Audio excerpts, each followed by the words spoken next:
अगर आपको अगर थोड़ा सा भी गैरत बचा है, जो पद में बैठे हुए हैं या जो सत्ता में बैठे हुए हैं या जो वफ़ के पद में बैठे हुए हैं, जो वफ़ के अध्यक्ष बने हुए हैं 1257 में, तो आप आवाज़ उठाइए ना। आप आवाज़ उठाने से क्यों डर रहे हैं? आज कोई भी जदयू का किशनगंज का लीडर आप देखिएगा अपने पोस्ट में जदयू लिखने से बच रहा है। आपको अगर इतना ही जदयू का परवाह है या जदयू से आप डर रहे हैं तो आप जदयू में इस्तीफा दीजिए। तो ये कहीं ना कहीं हमारे कौम पे हमला है, जिसको हम लोग कतई बर्दाश्त नहीं करेंगे। आने वाले चुनाव में मुंह तोड़ जवाब मिलेगा कि अगर धरना प्रदर्शन किया तो सीधे जेल भेज देगी।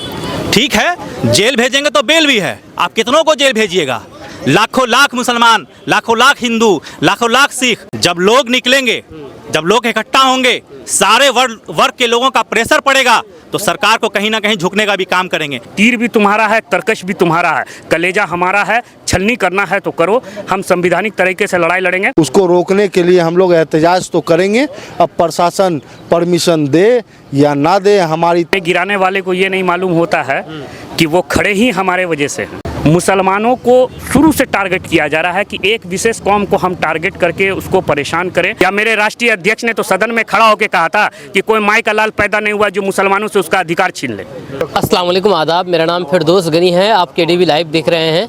वक्फ बिल से अब ये कानून बन चुका है। अभी किशनगंज में इसको लेकर के काफ़ी तैयारियां चल रही है, चल रही है। एहतजाज करने को लेकर के तैयारी चल रही है, विरोध प्रदर्शन को लेकर के। जी हाँ, क्योंकि 10 तारीख तक किशनगंज प्रशासन कोई भी विरोध प्रदर्शन करने का आदेश नहीं दे रहे हैं, जिसकी वजह से यहाँ के लोग अब खामोश हैं।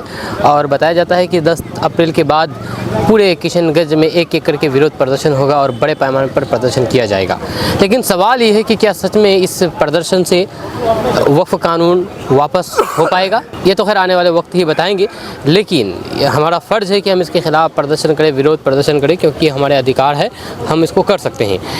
इन्हीं मुद्दों को लेकर के, वक्फ कानून को लेकर के हम बात करने वाले हैं। अभी हमारे साथ RJD के बहुत सारे युवा हैं, इनसे हम बात करेंगे। जैसे सबसे पहले हम बात करना चाहेंगे रेहान अहमद साहब से, जो कि RJD के जिला प्रधान महासचिव हैं। सबसे पहले आप रेहान भाई बताइए कि वक्फ बिल को लेकर के क्या चल रहा है, आपका क्या रणनीति चल रही है? कुछ चल रही है कि नहीं, या फिर ऐसे छोड़ दिए हम लोग? नहीं, ऐसे छोड़ने की तो बात नहीं है। और सबसे पहले तो आपके तमाम व्यूअर्स और देखने वालों को मेरा आदाब, नमस्कार, सलाम। लेकिन जो अभी जिस तरह से जिला प्रशासन ही नहीं, पूरे बिहार के अंदर जिस तरह से आप देखने का काम कर रहे होंगे कि ये नीतीश कुमार की प्रशासन और पुलिस जिस तरह से तमाम तंजीमों को, राजनीतिक घरानों को और राजनीतिक पार्टी जितनी हैं वो तमाम तर लोग और जो सामाजिक खिदमत से जुड़े हुए लोग हैं, सभी लोगों को जिस तरह से रोक करके ये कहीं ना कहीं उनको अपना एहतजाज करने से रोकना, ये कहीं ना कहीं गैर संवैधानिक है। आप देख रहे होंगे जिला प्रशासन किसी भी तरह से कोई अनुमति प्रदान करने की कोशिश नहीं कर रहा है। जब लोग जाते हैं अनुमति मांगने कि भाई मुझे एहतजाज करना है, मुझे रोड पे आकर के शांतिपूर्ण तरीके से रोड पे हम प्रोटेस्ट करके एक संदेश पहुंचाने का काम करेंगे, तो कहीं ना कहीं ये दमनकारी सरकार आपकी और हमारी आवाज़ को रोकने का काम कर रही है। जो नीतीश की पुलिस और भाजपा के रास्ते पे चल के आज जो नीतीश कुमार RSS का मुखौटा पहले हम लोग बोलते थे, अभी सरासर RSS के गोद में जाके बैठ गए, ये अब किसी से छुपा हुआ नहीं है। अब रही बात कि वक्फ बिल को लेकर के, तो वक्फ बिल को लेकर के हमारे माननीय सांसद डॉक्टर जावेद आज़ाद साहब ने भी जिस तरह से सुप्रीम कोर्ट के अंदर पिटीशन फाइल करने का काम किया है इस बिल के खिलाफ, तो हिंदुस्तान की तमाम अक़लियत की आबादी, सिर्फ अक़लियत ही नहीं, पूरे हिंदुस्तान की आधी से ज़्यादा आबादी इस बिल के मुखालफत में है, ये नहीं चाहती है। लेकिन कहीं ना कहीं भाजपा, नीतीश कुमार और TDP और ये चिराग पासवान, जीतन राम मांझी और उत्तर प्रदेश के उज्जैन चौधरी जी और तमाम तर लोगों को लेकर के ये बिल पास कराने में सफल हो चुकी है। तो सदन की लड़ाई कहीं ना कहीं अब मुकम्मल हो चुकी है, जिसमें हम लोगों को शिकस्त हुआ, क्योंकि हमारा उतना वोट नहीं था, हमारा इस तरह से हम लोग बहुमत में नहीं थे तो ये लोग पास कराने में सफल हो गए। नीतीश कुमार ने तो खंजर मारने का काम किया ही अक़लियत के पीठ पे, और अब ईद मिलन करा के वो ये सिद्ध करना चाह रहे हैं कि वो बहुत बड़े मुसलमान के हिमायती है। लेकिन लोग सारा चीज़ जान चुका है। तो अब वक्त पे 25 का चुनाव भी आना है, लेकिन चुनावी मुद्दे की बात नहीं, ये वक्त हमारे आबाओ अजदाद की ज़मीन, हमारे आबाओ अजदाद के खून पसीने के मेहनत के बाद जो ज़मीन वक्फ की जाती है वो अल्लाह के लिए वक्फ की जाती है। उस ज़मीन पे जिस तरह से भाजपा और नीतीश कुमार की सरकार ने मुदाखलत करने की और उसको कैप्चर करने का जो प्रयास किया है, जो दुस्साहस किया है, उसको रोकने के लिए हम लोग एहतजाज तो करेंगे।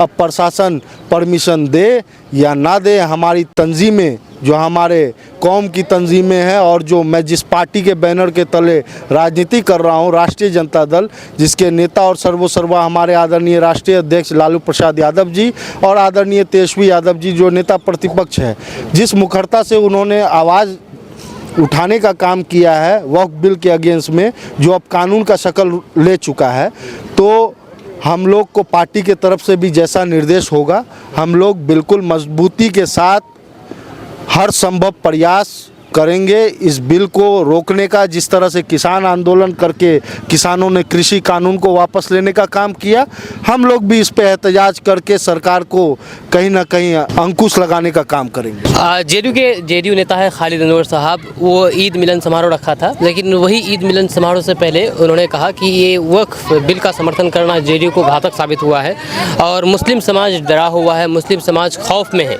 एक तरफ तो वो कह रहे हैं कि मुस्लिम समाज डरा हुआ है, खौफ में है, और दूसरी तरफ ईद मिलन समारोह कर रहे हैं। क्या कहना चाहेंगे आप? तो आप तो उनकी कथनी और करनी में फ़र्क देख लीजिए ना। एक तरफ वो बोल रहे हैं मुसलमान डरा हुआ है और दूसरे तरफ कहीं ना कहीं फिर बात आ रही है कि वो ईद मिलन समारोह कर रहे हैं, नीतीश कुमार उसमें शिरकत कर रहे हैं और जो रेल मंत्री जमा खान हैं वो भी उसमें शिरकत कर रहे हैं। अशोक चौधरी किस तरह से कल बयानबाजी कर रहे हैं, ये सारा चीज़ आवाम के सामने है। आवाम को कहीं ना कहीं गुमराह किया जा रहा है, ख़ास करके अक़लियत जो हम लोग मुसलमान समाज के लोग हैं, पसमानदा मुसलमान हैं, इसको गुमराह किया जा रहा है कि ये आपके हक़ में है। अगर आपके हक़ की ये बात बोलते हैं जेपीसी के अंदर इन्होंने जो मांग रखी थी वो पूरा हुआ है, तो जेपीसी के अंदर ये बताने का काम करे जनता दल यूनाइटेड और उनके मंत्री और प्रवक्ता कि क्या आपने ये अपील की थी कि हमारे गैर मुस्लिम भाइयों को इसमें कहीं ना कहीं ट्रस्ट के अंदर जगह दी जाए।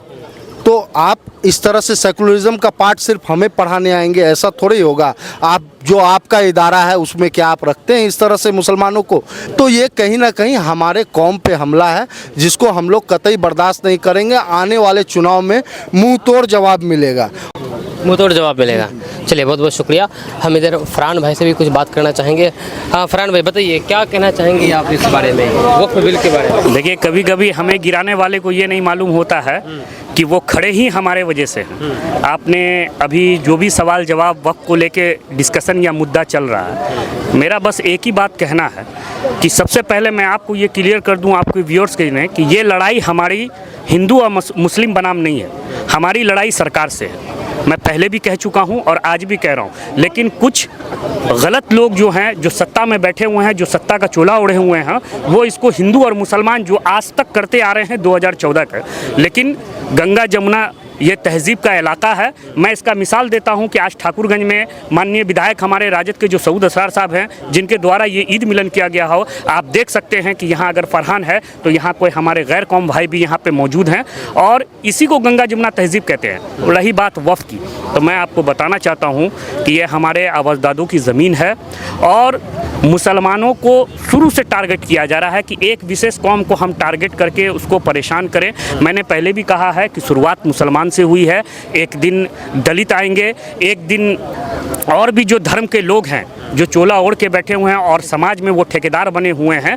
मैं ऐसे लोगों को भी कहना चाहता हूं और आपके चैनल में मैंने पहले भी कहा था और उस लाइन को मैं फिर से रिपीट कर रहा हूं, मेरा कातिल ही मेरा मुनसिफ है और लगेगी आग तो आएंगे कई घर जद में। यहाँ पे सिर्फ मुसलमानों का मकान नहीं है, तो ये हमारी ज़मीन है। संविधानिक तरीके से हमें जैसे होगा हम लड़ेंगे, इसको कानून के दायरे में लड़ेंगे। तुम्हारा को FIR करना है, तीर भी तुम्हारा है, तरकश भी तुम्हारा है, कलेजा हमारा है, छलनी करना है तो करो। हम संविधानिक तरीके से लड़ाई लड़ेंगे। हम लोग अपने माननीय नेता श्री तेजस्वी प्रसाद यादव जी के आह्वान का इंतज़ार कर रहे हैं और जो सत्ता के लालच में जो मलाई खा रहे हैं, मैं उन अक़लियतों नेता से कहूँगा कि अगर अब भी ज़मीर बचा हुआ है तो आप पार्टी छोड़े या ना छोड़े, अगर हिम्मत है तो उसी में बैठ के आप अपना विरोध दर्ज करें। अगर आप वाकई में नीतीश कुमार से नहीं डरते हैं, आप वाकई में ललन सिंह से नहीं डरते हैं, आप वाकई में अगर भाजपा से नहीं लड़ते हैं, तो अगर हिम्मत है तो आप जदयू में जो है इनकलाब पैदा करके दिखाएं। और मैं आपको कहा अभी आपके चैनल के माध्यम से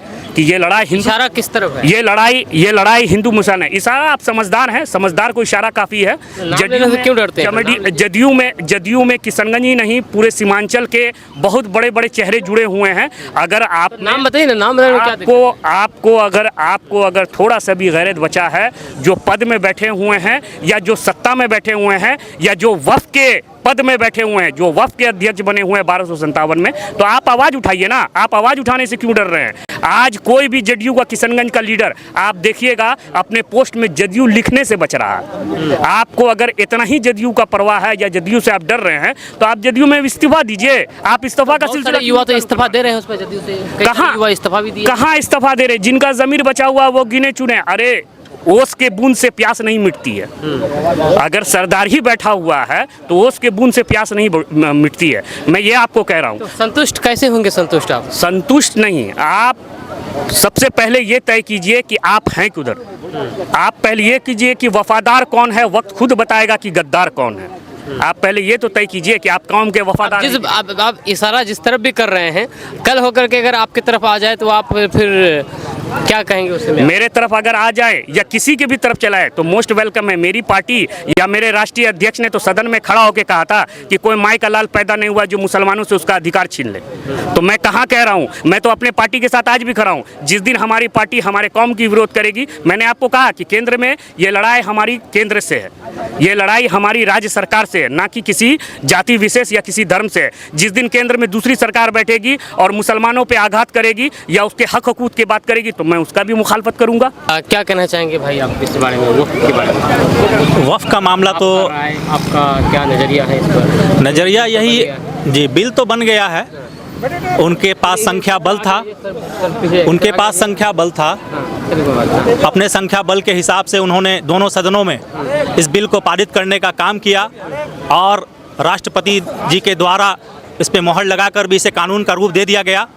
लेकिन मैं यही कहना चाहूँगा सरकार से कि ये वक्फ की ज़मीन हमारे आबा व अजदाद ने हमें दिया है, अल्लाह के नाम पे दिया है, मुसलमानों के लिए, यतीमों के लिए, बेवाओं के लिए, पसमानदा मुसलमानों के लिए ये जो वक्फ का ज़मीन है, जिससे आप जो भी फ़ायदा होता है वो पसमानदा लोगों के लिए फ़ायदा के लिए होता है। लेकिन सरकार को कुछ नहीं, सरकार को सिर्फ जो है उनके पसमानदा मुसलमानों का या पसमानदा औरतों का या पसमानदा जितने भी लोग हैं उनके किसी का भी उनको कोई फिक्र नहीं है, कोई भी परवाह नहीं है। बस 9.5 लाख एकड़ जो वक्फ की प्रॉपर्टी है उन पर उनकी वो काली निगाहें पड़ चुकी थी, जिसको उन्होंने अपने संख्या बल के हिसाब से उसको हड़पने का काम किया। और हड़पने इस तरीक़ा से हम लोग नहीं देंगे, हम अपना एहतजाज जारी रखेंगे और बहुत मुजम्मत तरीके से एकजुटता के साथ सारे वर्ग के लोग, हिंदू, मुस्लिम, सिख, ईसाई, तमाम वर्ग के लोगों को जोड़कर इस वक्फ बिल के खिलाफ हम लोग रोड पर धरना प्रदर्शन करने का भी काम करेंगे। रोड पर धरना प्रदर्शन का काम करेंगे। यहाँ पर बिहार के उप मुख्यमंत्री विजय सिन्हा कह रहे हैं कि अगर धरना प्रदर्शन किया तो सीधे जेल भेज देंगे। ठीक है, जेल भेजेंगे तो बेल भी है। आप कितनों को जेल भेजिएगा? लाखों लाख मुसलमान, लाखों लाख हिंदू, लाखों लाख सिख, सारे वर्ग के लोग एक साथ होकर एक जगह पर इकट्ठित होकर अगर प्रदर्शन करेंगे तो उनकी सरकार के जितने भी पुलिस हैं शायद मुझे लगता कम पड़ जाएंगे, उनके जेल के खाने कम पड़ जाएंगे। लेकिन मुसलमान अपने इस कानून से पीछे नहीं हटने वाला होगा। इस कानून के खिलाफ एकजुटता के साथ हम लोग लड़ने का काम करेंगे। विजय सिन्हा जी का काम है, कहेंगे वो डरा रहे हैं, लेकिन हम डरने वाले नहीं हैं। आप तो पहले हमारे आपने कानून को पास कर हमारे इस वक्त की प्रॉपर्टी को हड़पने का भी काम किया। और आप जब हम आपसे अपना हकूक मांग रहे हैं तो आप हमें कहते हैं कि आपको जेल भेज दिया जाएगा। आप ठीक है, जेल भेजने का काम कीजिए। अगर आप जेल भेजने का काम करेंगे तो हम भी बेल लेने का काम करेंगे। अगर आप जेल भेजिएगा तो सुप्रीम कोर्ट हम जाएंगे। आप कहाँ कहाँ हमें भेजिएगा हम भी देखेंगे। तो क्या लगता है कि इस तरह से एहतजाज करना, विरोध प्रदर्शन करना सफल हो पाएगा? आपके प्रयास, आप लोगों के सफल इंशाअल्लाह जरूर होगा।